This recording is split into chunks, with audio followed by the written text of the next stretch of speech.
teniendo a lo largo de este curso.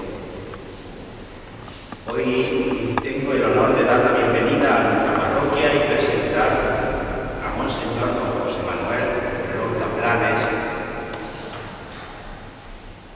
De él resaltan los que le conocen su humanidad, su cercanía y su carácter entrañable. Nacido en la localidad murciana de Pinardo, de la diócesis de Cartagena, recuerda el olor a pimentón que impregnaba todas las calles de su pueblo y en verano el aroma a melocotón cuando los camiones entraban y salían de las fábricas de Altamira y Montesino. Recuerda que acudía todos los domingos y días de fiesta a misa en compañía de su abuelo, de su madre, vestidos de domingo. Una misa a las 6 de la mañana, donde acudía toda la gente de la huerta, gente trabajadora.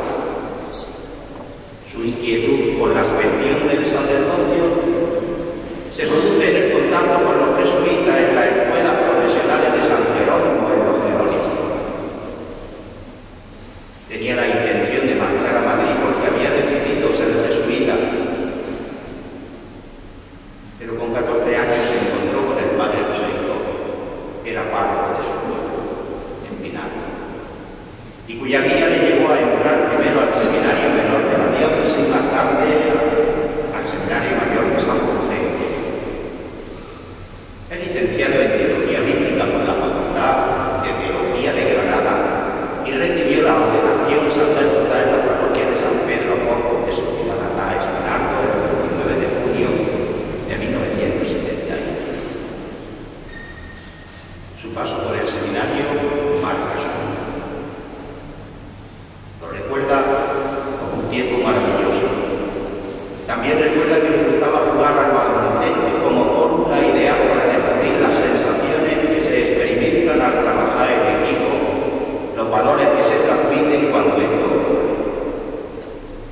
Durante su ministerio sacerdotal ha ocupado diferentes cargos pastorales, entre otros, coadjutor de la parroquia de Santiago el Mayor de Totana, secretario de Monseñor Don Javier Juan Carabiano, entonces obispo de Cartagena, conciliario diocesano del Movimiento Junior de Acción Católica, rector del Seminario Mayor y Menor de Cartagena, vicario episcopal de la zona pastoral de Lorca y párroco de San Mateo de la misma ciudad, vicario general de la diócesis.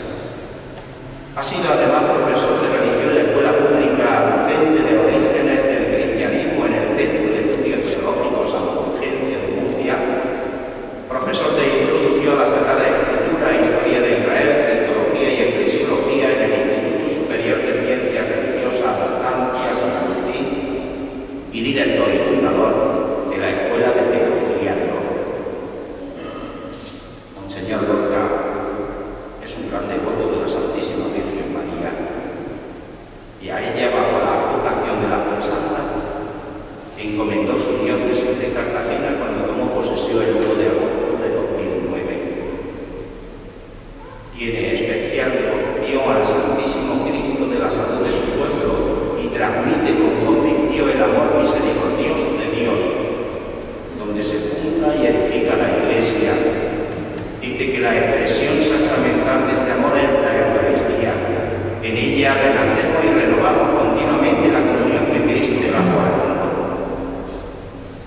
Opina que siempre hay que mantener los principios de la Iglesia porque no es un organismo represivo de nada, sino que propaga la libertad. El Evangelio es el mayor exponente de la libertad. Te pide que te olvides de todo y de ti mismo y entregues tu vida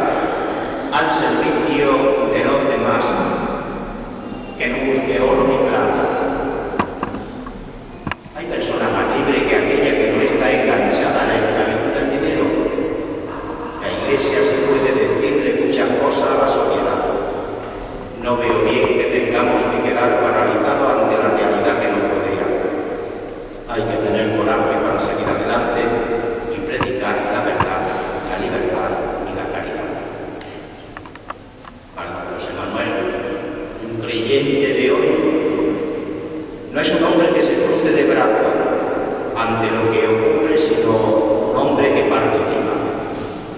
Un creyente que ha de participar en la educación de sus hijos y trabajar por eso, cooperando en los centros de una manera activa. Un cristiano es una persona que debe colaborar con los cinco sentidos en la transformación de este mundo que tenemos en el proyecto de Dios, en el plan de Dios. Entre sus principales preocupaciones está el deseo de potenciar al máximo los valores de la familia, porque ella es la mejor escuela de la vida. De la familia es de donde proceden todos los valores que nos sostienen, de donde nace una sociedad más sana. Monseñor Lorca Planes fue ordenado obispo el día 6 de marzo de 2004 en Teruel. El 18 de julio de 2009 fue nombrado obispo de Cartagena, tomando posesión de esta diócesis el 1 de agosto de 2009. La Conferencia Episcopal Española ha sido miembro de la Comisión Episcopal de Seminarios y Universidades y de la Comisión de Pastoral, y desde marzo de 2014 pertenece a la Comisión Episcopal de Medios de Comunicación Social. Esta tarde, dentro del ciclo de conferencias de preparación a la coronación canónica de la Virgen del Carmen, la Reina de las Huertas, estoy seguro que nos va a ayudar a profundizar en la devoción aún más a la Santísima Virgen con este tema que hoy se dará María en la Sagrada Escritura. Don José Manuel, muchas gracias por su presencia y por estar aquí entre nosotros, que de todo corazón le agradecemos su presencia. Bienvenido.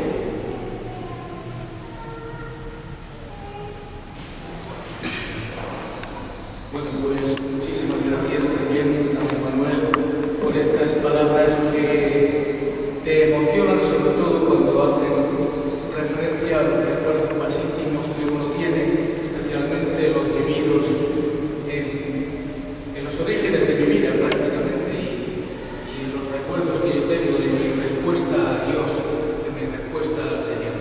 Le doy gracias a Dios también por aquellos momentos por los que me ayudaron, y quiero aprovechar en este momento para saludar antes de nada al señor obispo de esta iglesia de Almería, don Adolfo. Darle gracias también por haberme acogido. Le he llamado para decirle que iba a estar con ustedes y él amablemente me ha dicho que probablemente venga al final a saludar. Un saludo muy especial a don Manuel. Muchas gracias, querido amigo. Hemos sido casi compañeros en la Facultad de Teología. Yo creo que soy un poco mayor que él, además se nota, soy un poco mayor por la cara de la que sé. Hay cantidad de cosas que a uno le dicen, qué viejo que el cuento, ¿no? Pues uno de esos soy yo, aunque trate de disimularlo todo lo que pueda. Pero sin duda que por ahí hay muchos vínculos que nos han unido, amigos comunes.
Eso hay que decirlo, especialmente quiero decírselo a los padres y madres de familia. Porque ¿dónde nace la vocación sino en la familia? La familia es la que cuida de alguna manera este ámbito de gracia para que un chico o una chica pueda llegar a decir: Señor, aquí me tienes. ¿Qué quieres que haga? Disponible para lo que tú quieras, pero especialmente cuando se trata de decirle quiero servir a Dios, donde se nota es en la dimensión del servicio a los demás. La caridad es la que identifica y da calidad a nuestras vocaciones. Eso es lo extraordinario. Nos lo está recordando continuamente el Papa Francisco, pero bueno, pedir al Señor a través de vosotros, de las familias, por las vocaciones, creo que es un regalo extraordinario también. Yo había venido a hablar de la Santísima Virgen María, pero con los ojos de un creyente, no muchas con más aspiraciones, desde los ojos de un creyente. Creo que la Santísima Virgen María nos va a ayudar y que estas conferencias que están habiendo como preparación a la fiesta de la coronación de esta imagen de la Santísima Virgen del Carmen y de las huertas os va a ayudar extraordinariamente. Será un momento de gracia. Dios va a venir y va a estar con nosotros y lo vamos a palpar. Vamos a sentir también cómo el Señor se va a hacer presente en nuestra vida, porque de eso se encargará María, de eso se encargará la Virgen. Ella conoce perfectamente, ve la realidad con ojos de mujer y sabe perfectamente en cada momento cuáles son nuestras necesidades. Entra hasta los detalles más recónditos que puede haber dentro de nuestro ser y cuida especialmente para que cada uno sienta cómo le toca la mano de Dios, cómo pone el Señor su mano sobre nuestra cabeza para que nos sintamos bendecidos. Así que mucho ánimo. De hecho, en principio, nada tiene de extraño que nos fijemos en la Santísima Virgen María y que veamos que si ella fue llamada por el Señor, cualquiera de nosotros somos también llamados por el Señor. Esto es importante, porque no veamos que nosotros somos criaturas de segunda categoría de cara a Dios. No, Dios le ha llamado a ella de una manera especial, es verdad. Dios se volcó con ella, eso es verdad. La llenó de gracia, eso es verdad. Pero a ti y a mí y a cualquiera de los que estamos aquí, el Señor no nos ha dejado a un lado. El Señor se vuelca también con nosotros todos los días, porque ha sido capaz Cristo de dar la vida por nosotros. Y ahí lo que brilla es el amor único. No hay amores de segunda o de primera categoría. Cuando Dios te dice que nos ama, es de verdad. La misericordia de Dios, ¿de dónde nace? Del amor. No se puede explicar de ningún otro lugar. Dios ha sido el que se ha acercado a nosotros y es verdad que a ella la preservó del pecado, pero a nosotros nos está continuamente invitando a una conversión continua. María tuvo la gran gracia, la fortaleza y sobre todo la fuerza para conservar en su corazón la gracia que recibió de Dios, porque no hay pecado en ella, pero por sus méritos también. Dios te bendijo, la llenó de gracia, pero por sus méritos se mantuvo fiel hasta el final. Totalmente, con lo cual es una cosa grande, porque la Santísima Virgen María nos está diciendo: ánimo, que es posible. Mucho ánimo, no os dejéis arrastrar de vuestras monotonías, de vuestras rutinas, de vuestra vida mediocre en muchas ocasiones. Dejaos llevar de la gracia de Dios. Dejad que sea Dios el que os aupe y os lleve para que no arrastren vuestros pies el suelo y sintáis la fuerza de la misericordia de Dios sobre vosotros. Ese es un poco el misterio también de una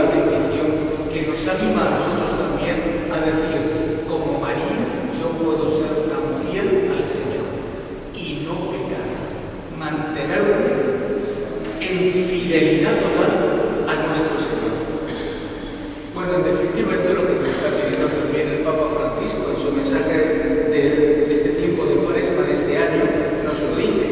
Y nos lo dice el Papa diciéndonos que aprendamos del rostro de Dios. Que aprendamos de Dios. ¿Y cómo es el rostro de Dios? Misericordioso. ¿Cómo debe de ser mi vida si lo que yo no estoy viendo la imagen de Dios, sino integrando mi vida en el corazón de Dios y haciéndome uno con el Señor? ¿Cuál es el resultado al final? Que soy misericordioso. Y entonces el Papa dice, pues ahora salid a la calle y donde quiera que estéis seréis una isla de misericordia en un mar tormentoso. Islas de misericordia, salvavidas en definitiva para mucha gente, porque habrá gente que esté lejos de Dios, pero si tú eres una isla de misericordia, puedes hacer que mucha gente se salve y vaya también al corazón de Dios. Esa puede ser la función de una cofradía y puede ser la función también de cualquier bautizado, sea consagrado a Dios o no. En cualquier caso, corresponde a cualquiera de nosotros. La llamada del Señor en definitiva es a que nos convirtamos. ¿Qué nos dijo la Iglesia el día del miércoles de ceniza? La invitación fue determinante: conviértete y cree el Evangelio. ¿Cuál fue la predicación de Juan el Bautista? Convertíos, creed en el Señor. ¿Cuál fue la primera predicación de Jesucristo al comienzo de su vida pública? El tiempo se ha cumplido. Es tiempo de conversión. Pues a esto os invito de una manera muy personal. Nosotros somos también, o estamos llamados a esta vital conversión, que no va a ser tan difícil. Porque convertirse, ¿qué es? No es hacer un curso ni hacer una carrera de 4 o 5 años. La conversión es dar una vuelta, en definitiva, dar una vuelta de la manera que yo estaba viviendo y enfocar mi vida hacia el Señor. A veces no se necesita nada más que decir, sí, Señor, aquí estoy. Y otras veces nos costará más. Es la experiencia que podemos tener cualquiera de nosotros. Para poderle decir al Señor definitivamente, cuenta conmigo, Señor, y haberlo descubierto como esencial en mi vida, que determina prácticamente toda mi historia, es natural que para unos le haya costado más que a otros, que tengamos recorridos diferentes, pero lo importante es la decisión, el coraje, la valentía para decirle a Dios, cuenta conmigo, Señor, aquí estoy y dame fuerzas para que no me desoriente. Yo había pensado, lo había hecho también de una forma mucho más larga, pero lo voy a ir recortando poco a poco, cómo de hecho podría ser también una invitación a la conversión de muchos de los santos que nos rodean y que nos animan, porque una de las cosas que dice el Papa Francisco en el mensaje que ha hecho para esta Cuaresma es que tiene que estar unida la Iglesia del cielo con la Iglesia de la tierra, con la Iglesia en la unidad de la comunión de los santos, y nosotros estar unidos a los santos, invocándoles y mirándoles también como modelo, porque nosotros somos peregrinos todavía. La invitación de los santos nos lleva a ver cómo ha hecho el recorrido de fidelidad a Dios este santo o aquel, cómo ha desempeñado prácticamente su vida de ofrenda a Dios, cómo se ha desenvuelto. Y nos damos cuenta de que todos los santos son hombres y mujeres de carne y hueso, pero que han vivido con una determinada fuerza el coraje de decirle a Dios, aquí me tienes, y que son ahora ejemplo vivo para nosotros. Yo una de las cosas que quería haber resaltado especialmente es la figura de San Agustín. San Agustín era un hombre que se le reconoce en este momento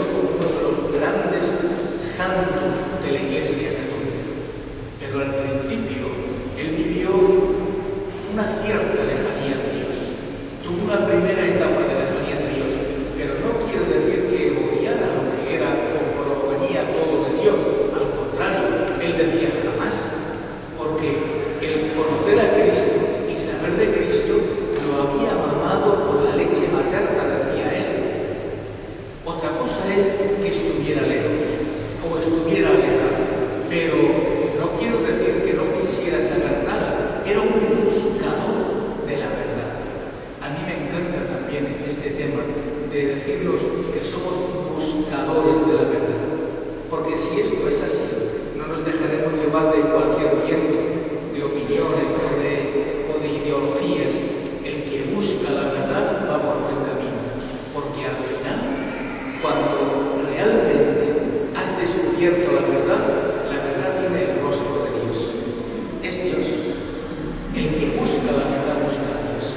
Porque Dios es la verdad, es el camino, es la vida en definitiva. Y Agustín vivió así y entregó su vida prácticamente hasta que llegó un momento, lejos todavía de lo que significaba ser cristiano, cuando llega un momento en el que dice: he descubierto en la Iglesia Católica la mejor vida para mi vida en cristiano. Especialmente cuando ha escuchado que Dios se ha hecho hombre, que el Verbo de Dios se ha encarnado, ha entrado en nuestra historia y se interesa por nosotros. Se interesa por nosotros, que somos frágiles, débiles, cada uno con nuestras dificultades, y que Dios ha dado la cara por nosotros. Le entusiasmó de tal manera que a partir de aquí marca un estilo de vida impresionante, impresionante. Y Agustín dice: este es el momento esencial para poderme entregar a Dios. Ahora estamos precisamente en un día en el que el Papa nos ha pedido que estemos en 24 horas en vigilia de oración ante el Señor. Puede ser el día en el que una persona se encuentre cara a cara con Dios. ¿Quién dice que no? Pero a Dios lo puedes encontrar en cualquier momento. Hay que dar las ocasiones y esta es una de ellas. Él pensó: si Dios es el que da sentido a toda mi vida, evidentemente yo lo que voy a hacer es cerrar la llave al mundo y dedicarme solo al Señor. Y eso hace. Se dedica solo al Señor, lleva una vida monástica, se dedica a contemplar la palabra de Dios, a entrar dentro de las edades que tuve, a conocer más y mejor a Dios. Pero Dios le sale al encuentro, lo llama y le dice: Agustín, ahora te necesito como sacerdote. Y todo lo que él pensaba que era un retirarse del mundo, el hacerse sacerdote, decía, ya fue una vorágine, entrar con unos, con otros, en la ayuda de los pobres, en la predicación, en estar con los más alejados, con los enfermos, cantidad de ocupaciones que le ocupó todo el día. Y entonces el Señor le hace ver que en la tarea, cuando es evangelizadora, Dios está ahí. Una vía que en el caso de San Agustín fue bastante larga, pero cuando se encontró con él, está aquello famoso que decía: tarde te encontré, Señor, hermosura tan grande y tan hermosa, tarde, pero qué dicha más grande haberte conocido, qué dicha más grande. Es que ustedes que conocen al Señor, que vienen a la Eucaristía, que escuchan la palabra, que tienen la oportunidad de confesar sus pecados y vivir los sacramentos, no están vibrando prácticamente de emoción al saber cómo Dios está también cerca de nosotros, o tan cerca de nosotros. No les emociona. No es para nosotros, para cualquiera de nosotros, un regalo extraordinario de la gracia de Dios. Pues si no estamos en estas condiciones, algo tiene que cambiar en nosotros. Algo debe de cambiar, porque no podemos andar por la vida con cara de funeral. Conocemos a Dios, tenemos el conocimiento del que ha hecho todo, el cielo, la tierra, nos ha dado la vida, nos ha hecho el regalo más grande y más hermoso que podemos tener, que es ser hijos suyos en el bautismo. Vivir con la alegría de saber que no hay oración que suba al cielo que no la escuche el Señor. Si el afligido invoca al Señor, dice la Sagrada Escritura, Él lo escucha y lo salva de sus angustias. Esa es la grandeza más grande.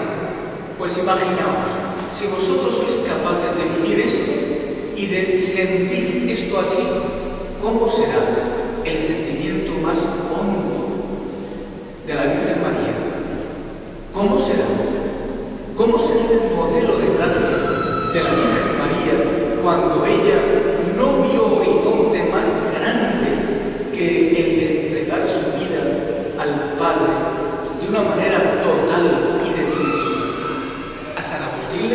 mucho tiempo y mucho recorrido llegar a aprender esto. Sin embargo, la Virgen María supo a la primera la lección.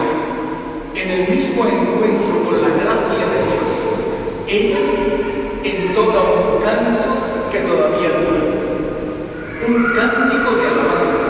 Proclama mi alma la grandeza del Señor. Se alegra mi espíritu en Dios mi Salvador. Lo que yo les estaba diciendo, si estamos con Dios, no somos capaces de cantar, de bendecir a Dios, de darle gracias por tan extraordinario don. Pues ella lo hizo. Bendijo al Señor en todo momento y su espíritu se alegra en Dios mi Salvador, decía. Es el canto de la que no tiene dudas, es el canto de la que está metida totalmente en el proyecto de Dios, es el canto de la confianza total. De María podemos decir, tiene la confianza total y absoluta en Dios. ¿Qué nos está diciendo la Santísima Virgen María? Que se ha entregado totalmente a Dios, que no se ha reservado nada para ella, ni para el mundo. Los místicos han querido describir este momento y ver cómo lo expresa Santa Teresa, puesto que estamos hablando de la Virgen del Carmen en esta advocación de fuera de los muros, de las puertas de Almería, como estamos hablando de la Virgen del Carmen. Vamos a ver cómo Santa Teresa expresa ese místico momento en el que uno descubre cómo Dios le inunda y cómo a Dios la criatura le ha dicho: Señor, cuenta conmigo siempre, para siempre, que yo soy para ti. Y Teresa decía: ya toda me entregué y di, y de tal suerte he tocado que mi amado es para mí y yo para mi amado. Hirióme con una flecha enarbolada de amor y mi alma quedó hecha una con el Creador. Ya yo no quiero otro amor, pues a mi Dios me he entregado y mi amado es para mí y yo para mi amado. Yo no sé si hay una manera más bella de describir esto. Yo no sé cómo podríamos hacerlo. Se puede hacer con música, con pintura, con escultura, pero es que esta manera de expresarlo te lleva a la imaginación a ver que la grandeza del amor de Santa Teresa no fue una fachada, no fue una apariencia. De eso somos expertos nosotros. En fachadas y en apariencias, creo que cualquiera de nosotros, porque nuestra debilidad humana lleva a veces a relacionarnos con los demás poniendo fachadas para que ellos vean lo que yo quiero que vean, o dar una imagen de lo que no soy. Pero María no lo hizo así. María abrió el corazón plenamente. Y cuando Dios mira a la Virgen, no hay fachadas ni caretas que rompan la imagen verdadera de la Virgen María. Ese es el misterio. Cuando Dios me mira a mí, Dios me ve tal como soy. Yo pienso que le estoy engañando, pero Dios no se deja engañar. ¿Han leído el Salmo 138? Anótenlo. El 138 y el Salmo 138 dice que Dios nos conoce desde lo más hondo de nuestro ser. Hay un detalle que a mí siempre me ha encantado, porque narra cómo nos conoce con todo detalle, pero llega al final y dice: aún no ha salido la palabra de mi boca y ya, Señor, te la conoces toda. Es que no tengo secretos para ti. María no ofreció nunca ningún secreto para Dios. Nunca. Y esa es la grandeza de la Virgen. Mirad la imagen de María y darte cuenta no solo de su hermosura,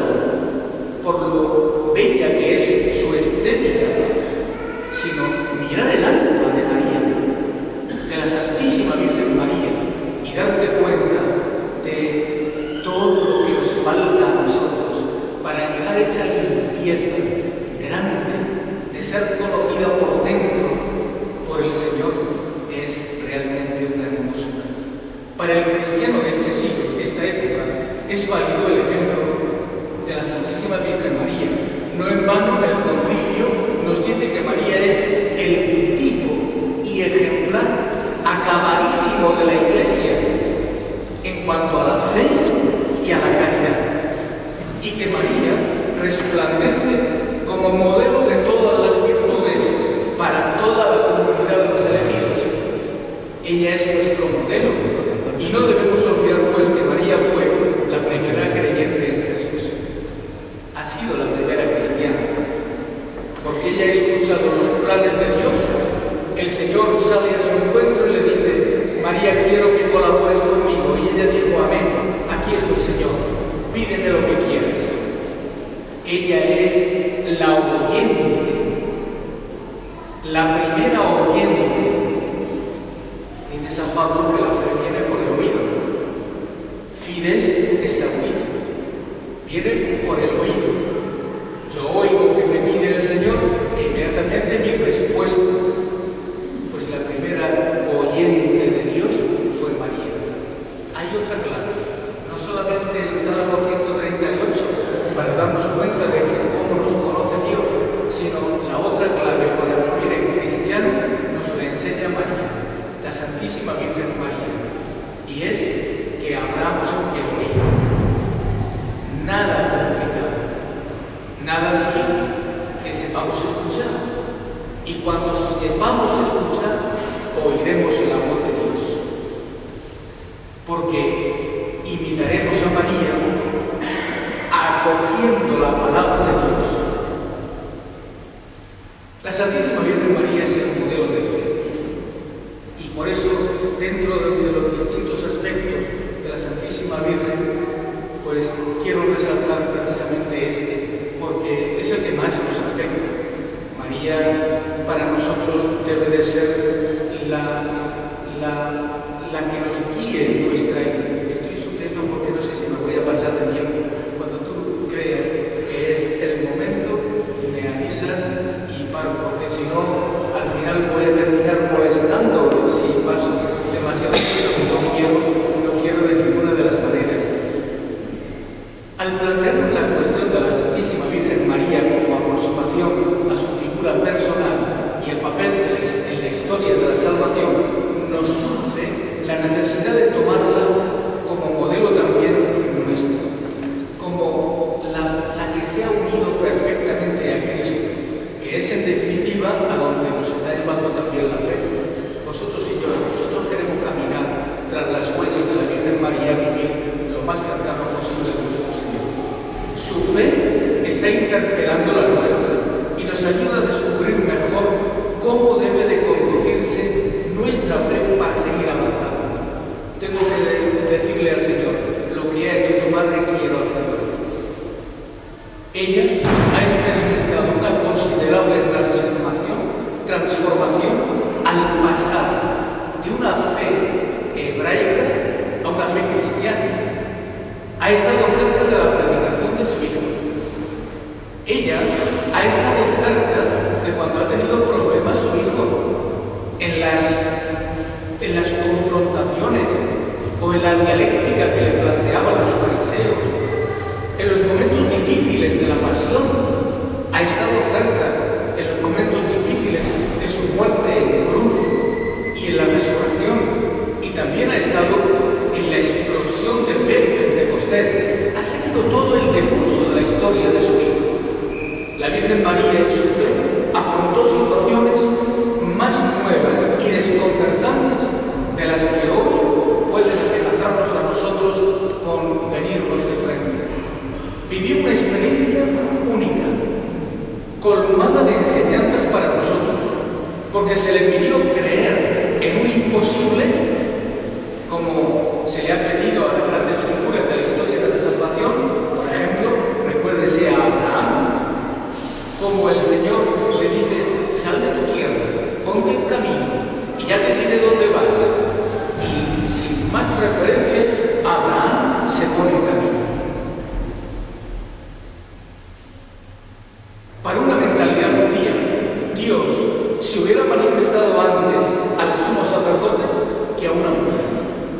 Para una mentalidad judía, para los judíos de aquel tiempo, en aquel momento, por supuesto, antes al sumo sacerdote que a una mujer, que entre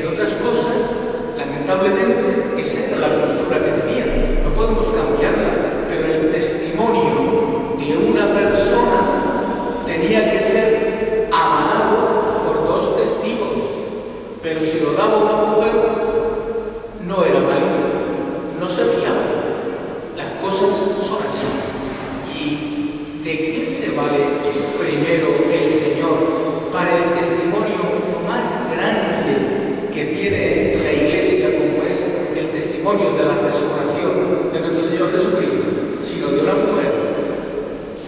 María Magdalena va al sepulcro y no lo encuentra al Señor allí. Es ella la que va corriendo a donde estaban los discípulos y le dice que ha resucitado, que no está muerto, que no está ahí. ¿Y cómo reaccionan? Los discípulos se fían y salen corriendo. Lo cual Dios está abriendo muchísimos caminos. Sin embargo, hay otro modelo grande, que es el que nos está diciendo cómo Dios se ha fiado de una mujer, se ha fiado de esta doncella de María. Ha escogido a una criatura y ha dejado mudo al sumo sacerdote, porque Zacarías se quedó mudo cuando saliera al encuentro el Señor para pedirle que colaborara con él, y empezó a ponerle pegas, y el Señor le dijo: te voy a dar una señal, y lo deja mudo. Cuando se cumpla, volverás a hablar. Pero la única que se fía de Dios y le da su sí incondicional, la Santísima Virgen María. Su fe se manifiesta como un regalo grande de Dios, como un don gratuito. Pero también es verdad que ha sabido conservarlo, porque si tenemos que decir toda la verdad, ha sido mérito de ella el mantenerse en el culmen, en la gracia que Dios le ha dado, en la plenitud de gracia que Dios le ha dado.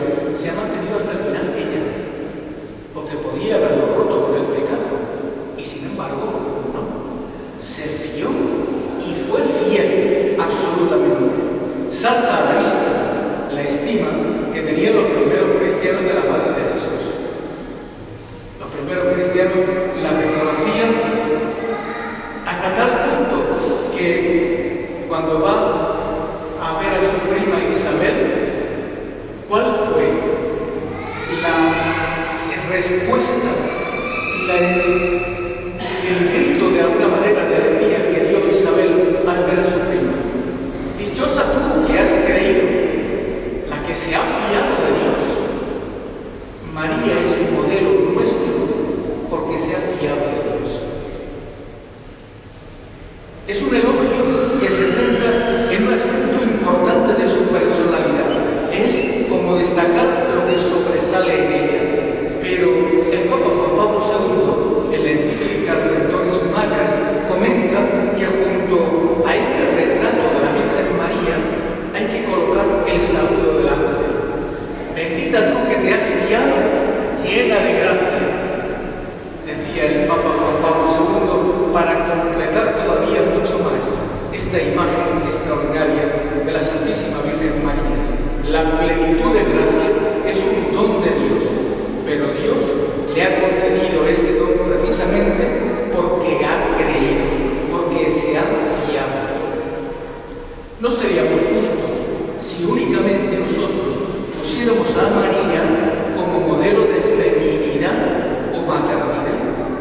No seríamos justos, porque sería solo un modelo para las mujeres y no para los hombres. Y María no es un modelo solo de feminidad.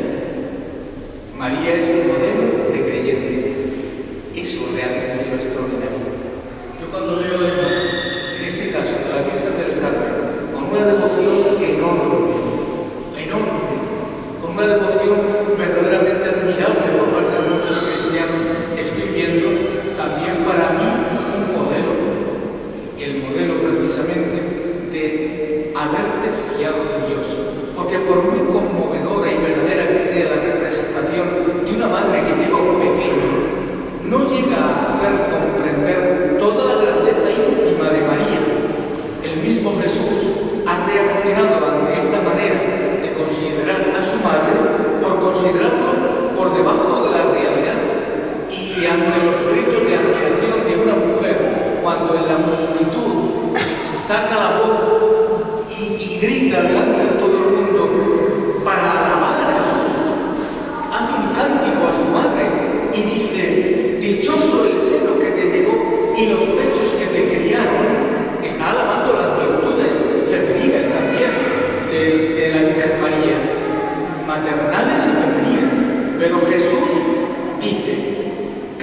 desconcertando a la gente.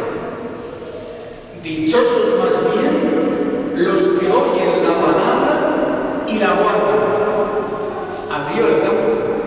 Fue él el que dijo, no solamente es dichosa y maravillosa porque ha sido la madre del Salvador, porque si eso fuera así, solo ella sería dichosa, porque más gente no puede ser la madre de Jesús. Sino que hay más posibilidades para ser dichosa, y la posibilidad es que te fíes de la palabra de Dios como se ha fiado ella. Amén. Aquí ya cabemos todos. Aquí ya vale también para nosotros el motivo más grande y hermoso de felicidad para las mujeres y para los hombres, para los pequeños y para los grandes. No está rechazando el Señor esta felicitación, ni para sí ni para su madre, sino que eleva el pensamiento más arriba, hacia una región en la que, por lo demás, María ha aventajado a cualquier mujer. Cristo veía a su madre con una mirada más penetrante que descubría y hacía descubrir su verdadero rostro, su verdadero valor. Este episodio evangélico nos hace comprender que en el pueblo que se congrega en torno a Cristo surgirá siempre la necesidad de admirar a la madre. El sur de España es muy mariano. Mi tierra es muy mariana. Almería es muy mariana.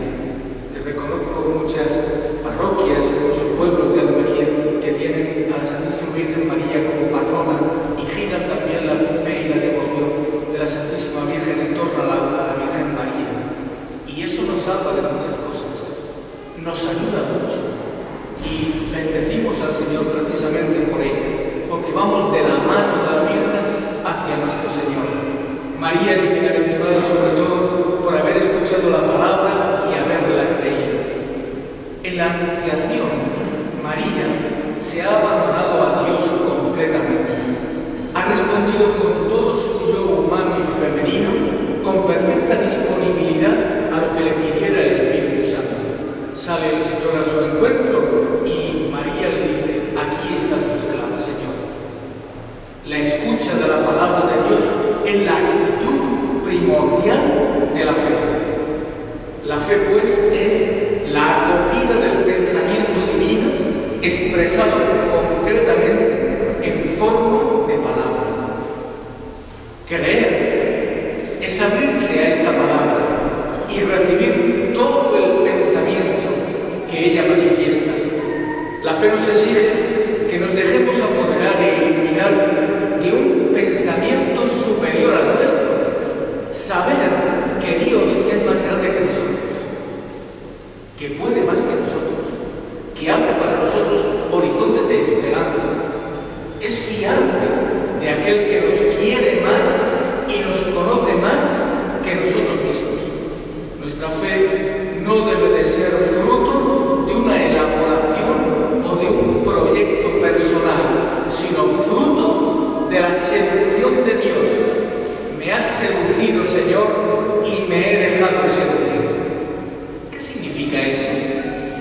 Yo apelaría también a vuestra experiencia de primer enamoramiento, cuando uno pierde el sentido y se deja llevar por la persona amada. Bueno, pues vean esto de una manera permanente en nuestra historia personal. Nos hemos dejado seducir por el Señor. Y Dios no agota las posibilidades de una felicidad y de ese mantenernos en vida. La Virgen María no ha perdido nada de su originalidad personal al ponerse a la escucha de la palabra de Dios. Todo lo contrario. Dios no le ha pedido que renuncie en ningún momento a su condición humana. Dios no le ha pedido que renuncie a su condición de mujer. Él la necesita como es.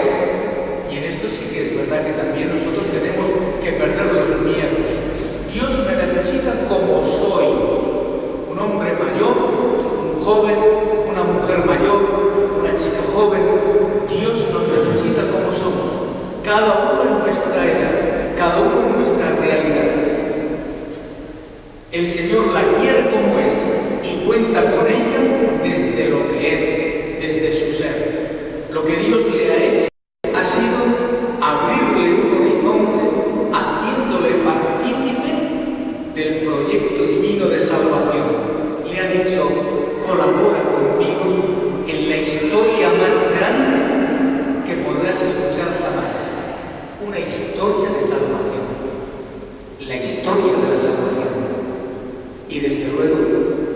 hasta ahora no ha habido proyecto humano que sea más perfecto que este. Porque si analizamos todo el decurso de la historia, han surgido muchas culturas, muchos pensamientos, pero lo mismo que surgen llegan a morir, uno y otro.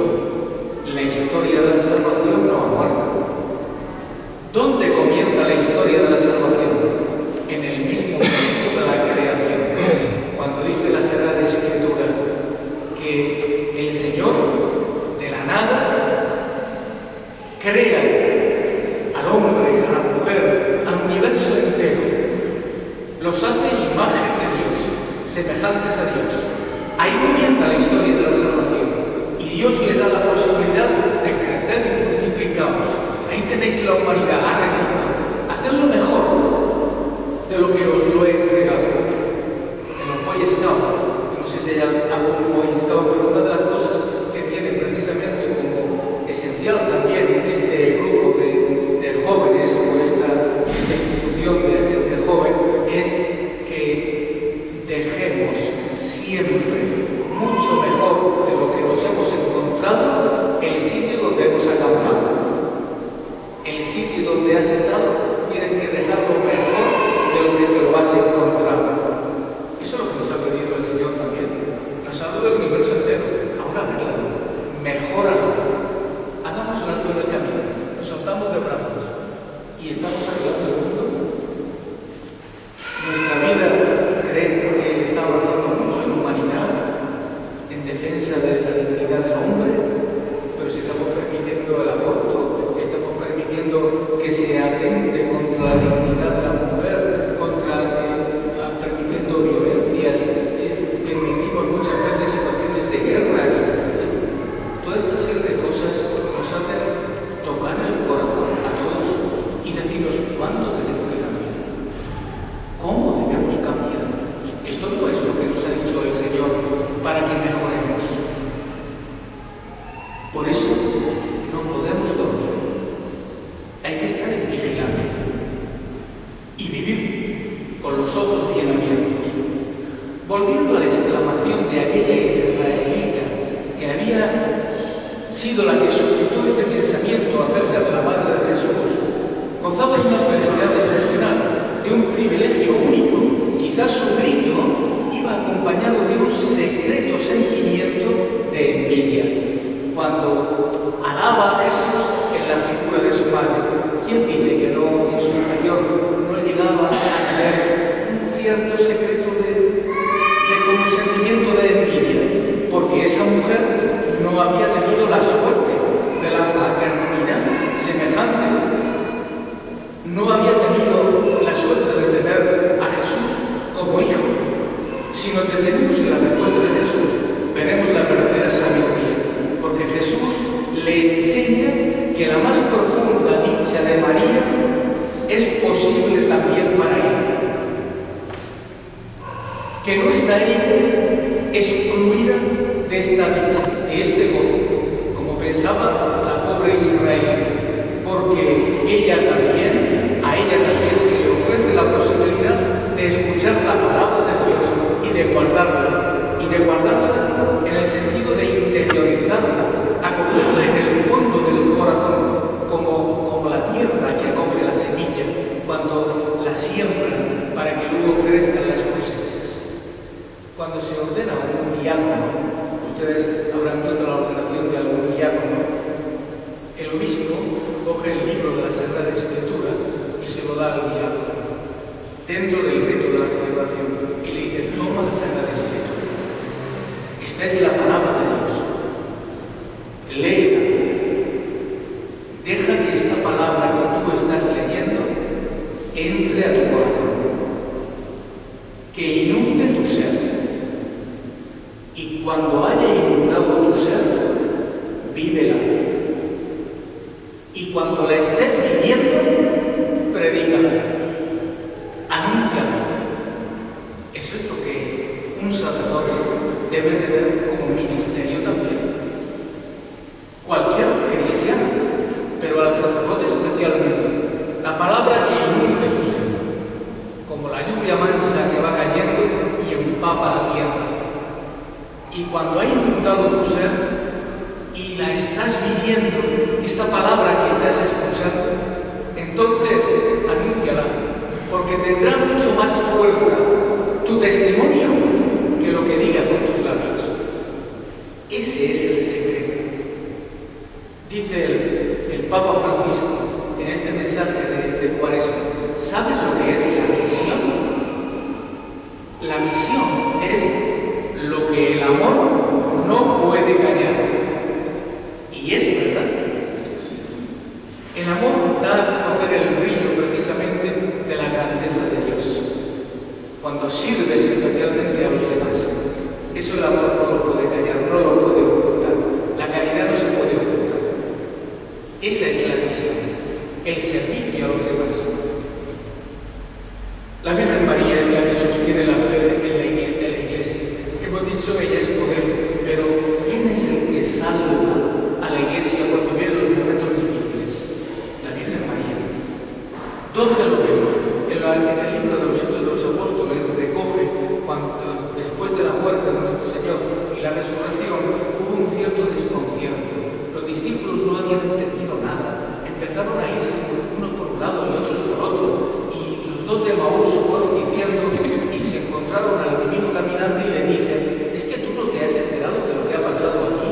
Creíamos que Jesús lo iba a arreglar todo, pero mira, al final ha muerto en la cruz y aquí se ha acabado todo. Había un cierto desconcierto. ¿Quién reúne a la Iglesia? María. En los momentos de desconcierto, de dificultades, no es para echarse a temblar. En los momentos de dificultades no es para decir: Señor, ¿qué nos viene encima? Y empezar a llorar por las esquinas. Pero ¿cómo vamos a llorar por las esquinas si tenemos a Dios con nosotros? No es típico ni propio de un creyente. Si Dios está con nosotros, dice San Pablo, ¿quién contra nosotros? Y no es por chulería, sino por convicción de que el Señor no nos deja solos en ningún momento, ni incluso cuando estoy en una enfermedad incurable, porque puede ser mayor y ver que las fuerzas te flaquean, que no es lo mismo que cuando tenías 25 años menos, y que uno puede estar viviendo una situación de dificultad en este momento. Pero ¿quién sostiene la fe? ¿Tus fuerzas? Ya ves que no. Si estás luego algo casi depresivo, porque no puedes andar. Quien sostiene tu vida es el Señor. El Señor es el que sostiene nuestra vida. ¿Y quién nos ha enseñado a vivir eso así? La Santísima Virgen María. Miradle a la cara. Cuando tengáis ese tiempo de estar a gusto delante de la imagen de la Virgen, y veréis qué aspecto de serenidad tiene, con qué dulzura miran los ojos, y están mirando al fondo de nuestro corazón, y está escrutando también en el fondo de nuestro corazón si lo que estamos diciendo nos lo estamos creyendo o no. Eso es evangelizar. Cuando yo hablo del Señor, cuando yo hablo, me estoy refiriendo a cualquiera de nosotros, cuando hablamos del Señor, si estamos hablando, utilizando palabrería y no hay nada de verdad en mis palabras, rápidamente se detecta. Pero si abre el corazón, es cuando uno nota realmente de que es Dios el que está hablando a través de mí. Y por eso habría que decirle al que te ama: mírame a los ojos, para que yo vea si lo que me estás diciendo te lo estás creyendo o no. Ese es el misterio. A esto estamos convocados. ¿Y cómo hay que hacer esto todos los días? Ustedes están en una parroquia ideal, una parroquia extraordinaria. Los que vivís en esta comunidad parroquial, o los que vivís la fe en otros lugares o en otras parroquias. Cada uno está viviendo la fe de una manera extraordinaria. Y cada uno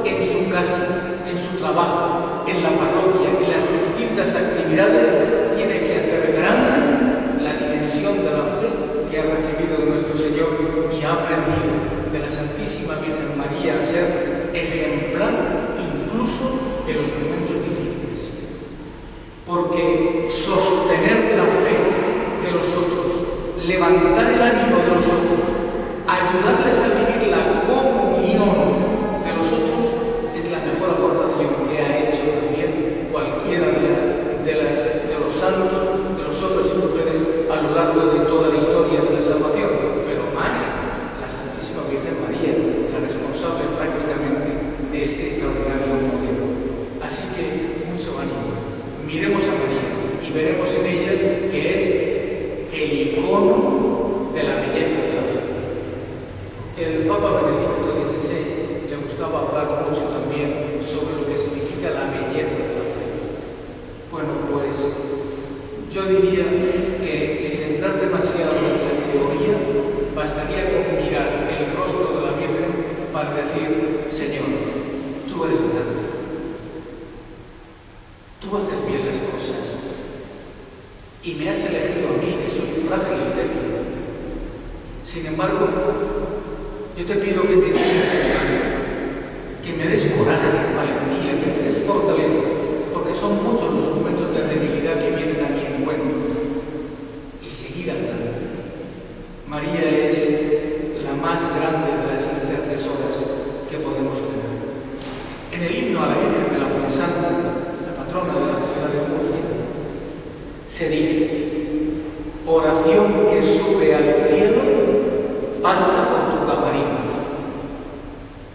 Lo que está recogiendo es el sentir del pueblo de Dios sobre el valor de la intercesión de María ante el Señor. Lo que tú le pidas al Señor por medio de María, lo tienes. Eso es lo que nos está diciendo. Que te fíes de ella. Ponla por intercesora tuya. Lo que le pidas al Señor a través de María, Dios escucha sus oraciones. Pero veamos que hay fuentes seguras que nos confirman esto. El mismo Evangelio de San Juan, donde se presenta la primera intervención de María en la vida pública. ¿Lo recuerdan ustedes en las bodas de Caná? El evangelista anota que allí, en aquella boda, estaba María también, junto a Jesús y sus discípulos. El significado y el papel que asume la presencia de la Virgen se manifiesta cuando falta el vino. Se da cuenta ella primero del problema y pretende ayudar a los esposos que estaban en dificultad. Nadie se había dado cuenta, pero curiosamente la mirada del pueblo se da cuenta de que en el corazón de aquella gente había necesidades, había dificultades. Inmediatamente ella va a Jesús. La primera lección, este es el primer camino, el primer recorrido. Detectas el problema y vas a Jesús. Ella fue a Jesús y se dirige a Jesús con estas palabras: no tienen vino. María le expresa la preocupación por la situación, esperando una intervención que resolviera el problema. Pero el tema es importante porque manifiesta la valentía de su fe, dado que hasta ese momento Jesús no había realizado ningún milagro. Y sin embargo ella va con confianza diciéndoles: no tienen vino, espero que hagas algo. Jesús todavía no había hecho ningún milagro. En Caná, María, confiando en el poder de Jesús sin reservas, provoca el primer milagro, el primer signo prodigioso de transformar el agua en vino. Ella es la que provoca aquello. ¿Puede o no la Santísima Virgen María llegar al corazón de Jesús? Es más, Jesús le dice, como si hubiera sido una respuesta muy lacónica: y a ti y a mí, mujer, ¿quién os va? Pero lo que le ha presentado la Santísima Virgen María es el corazón roto de aquellos a los que habían invitado a la Sagrada Familia. Y ante eso, el Señor no se resiste. Rompe prácticamente todos los protocolos. El tema tiene su importancia y una importancia grande, porque al final de esta pequeña historia, de este pequeño diálogo, María dice a los siervos, sin esperar más respuesta de Jesús, haced lo que os diga. ¿Tenía o no confianza? ¿Sabía lo que estaba haciendo o no? Pues yo les voy a terminar porque ya me he hecho la oportuna señal y voy a terminar solamente diciendo, si esto es así, somos unos privilegiados. Somos privilegiados. Acudamos a ella, sabiendo de la fuerza de intercesión que tiene la Virgen María, acudamos a ella y acudamos a ella como hijos, porque ella es nuestra madre. Si es verdad que he resaltado todo el tema de la fe, que la fe nos aúna y nos lleva a la comunión, que la fe nos sostiene, la fe de la Virgen María nos sostiene nuestras debilidades, también es verdad que tendría que